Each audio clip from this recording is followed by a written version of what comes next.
SD24 TV বাংলাদেশের পক্ষ থেকে সবাইকে স্বাগতম জানাচ্ছি, আমি দীপক। চলিত বছরের অর্থাৎ 2025 সালে বাংলাদেশের রাজনীতি ছিল বছরের শেষেই ঠিক আগের দিন মারা যান তিনবারের প্রধানমন্ত্রী।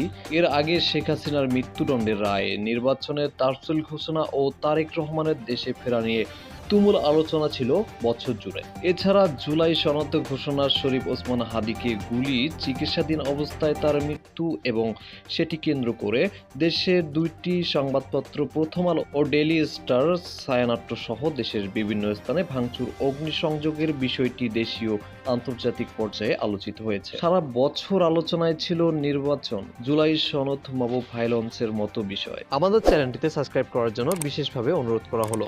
একই সঙ্গে যারা ফেসবুক পেজ থেকে দেখছেন সবাই পেজটিতে ফলো করে দেবেন।